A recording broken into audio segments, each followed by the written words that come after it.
Mira, yo creo que ha sido muy exitoso este primer paso, que es el del registro. Había mucho escepticismo, muchas dudas y bueno, pues deseos de ciertos sectores de que saliera mal. Pero el hecho de tener más de 40,000 registros para las diferentes plazas que hay, lugares que hay en el Poder Judicial Federal, pues es muy, muy importante, ¿no? Y nos habla de que hay un interés, ¿no? Incluso gente que ha criticado la reforma, pues se ha estado ya viendo en redes sociales y demás, hecho público, que están participando. Eso está muy bien, porque legitima la propia reforma constitucional, se está viendo legitimada ahora a posteriori con esta participación pues, de juristas de todos los colores, ¿no? Y de todas las posiciones políticas.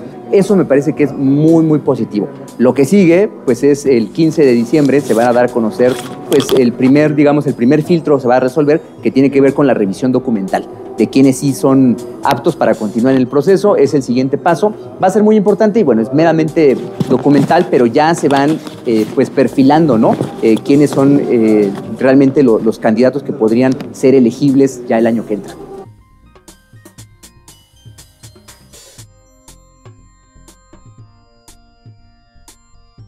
Mira, yo creo que es fundamental lo que planteas.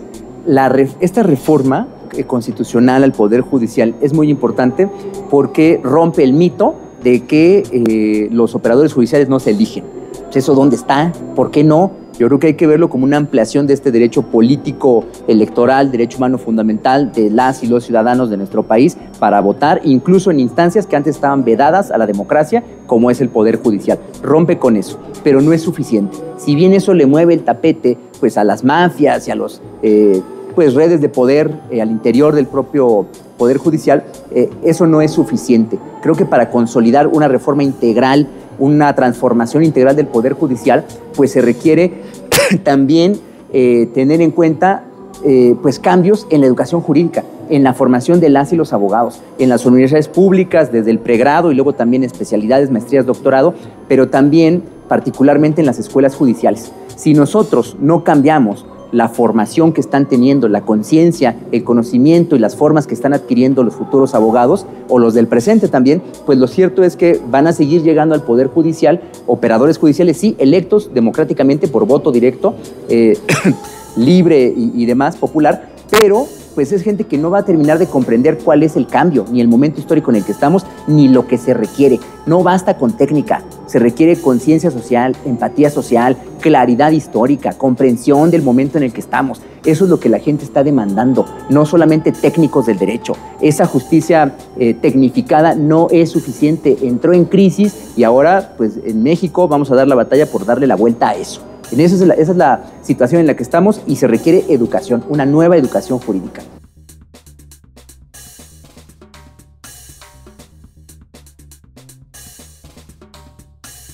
Mira, hay que ubicarnos en un hecho bien importante.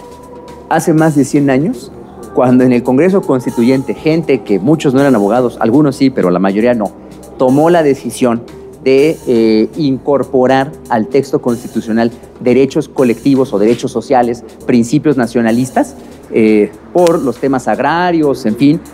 Cuando se decidió eso, pues había mucho escepticismo y hubo muchas críticas, algunos de los legisladores constituyentes, pero también críticas de fuera, ¿no? De abogados expertos, incluso del extranjero, porque esos eran contenidos que no iban en una constitución, como si estuviese, ¿dónde está escrito? ¿Cuáles son los contenidos? Están escritos en documentos que son documentos políticos de la propia burguesía, que nos dice qué es una constitución y qué no, pero eso no está escrito en ningún lado y no está prohibido. Esa fue una innovación de los legisladores, de los constituyentes mexicanos hace más de 100 años en nuestra Constitución. Y al día de hoy, pues son instituciones que nadie en su sano juicio estaría pensando en derogar o en quitar los derechos sociales o estos principios nacionalistas. Solamente lo intentaron durante la época del neoliberalismo y eso también fracasó. Está en crisis y fracasó, se va al basurero de la historia. Lo que ahora está sucediendo en el país es que México se pone a la vanguardia del constitucionalismo no liberal, no de contramayoría, sino el constitucionalismo democrático, al ampliar esta posibilidad de votar incluso por operadores judiciales. Y es algo que no se ha hecho en ningún otro país en la magnitud en la que se está haciendo en México. No son algunos operadores de nivel más bajo, sino es la totalidad de los titulares de los órganos jurisdiccionales de nuestro país. Eso es importantísimo. A mí me parece que lo que viene es un cambio necesario en la cultura jurídica nacional, un cambio en la formación, en la educación, en la capacitación de nuestros operadores judiciales y jurídicos en general, y es un ejemplo que esto va a terminar teniendo repercusiones regionales en América Latina. El mismo presidente de Colombia, Petro, ya dijo, oigan, eso es una buena idea, pero esto va a ir incrementándose y de mucho depende que sea ejemplo para otros países, que nosotros lo podamos hacer bien. Entonces hay que participar, hay que fortalecer el proceso, sea que se participe directamente o bien opinando y tratando de aportar para que la implementación de la reforma pues sea exitosa, ¿no? Con pues, opiniones constructivas que permitan fortalecerla, no echarla para atrás, porque yo creo que no hay que ir para atrás en la historia, hay que ir hacia adelante.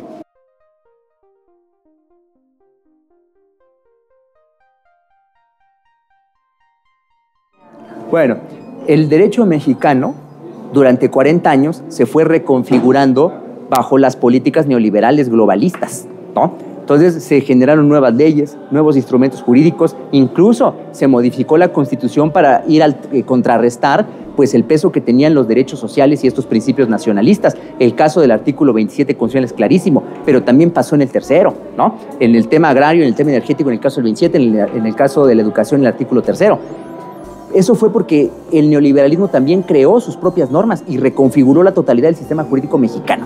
Lo que está sucediendo ahora en el gobierno de la Cuarta Transformación es precisamente una restitución del orden constitucional y una reivindicación de estos contenidos sociales. Por eso se habla tanto del beneficio del pueblo, beneficio social, y además una reivindicación de la soberanía nacional, en tanto que es soberanía del pueblo de México, ¿no? En defensa de sus propios recursos y de sus capacidades para construir comunidad al interior del país. Eso es lo que está sucediendo y pone en crisis el modelo jurídico del neoliberalismo, ¿no? Junto con ello, pues la formación de los abogados, que nos queda claro que veintitantos años de argumentación jurídica no sirvieron para nada cuando un ministro de la Corte presenta un proyecto de sentencia para un caso tan importante, sin fundamentos, manipulado, y además lo pone pues a consideración política de los actores que están en la discusión. Cuando eso sucede, pues ese ministro perdió toda credibilidad como operador judicial y también la función judicial, porque lo que deben hacer los operadores judiciales es ceñirse a lo que dice la ley. Cuando él opera políticamente y hace resoluciones a modo que pone a consideración de los demás, está en crisis la función judicial, la argumentación jurídica y pues el propio Poder Judicial y sus miembros que actúan de esta manera.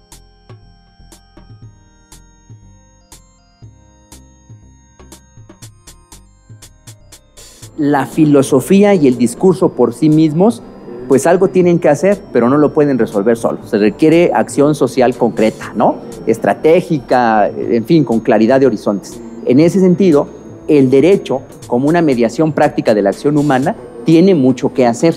Un derecho con contenidos sociales que defienda la soberanía y los espacios vitales de las poblaciones, pues es un derecho que puede prevenir que se generen guerras, ¿no?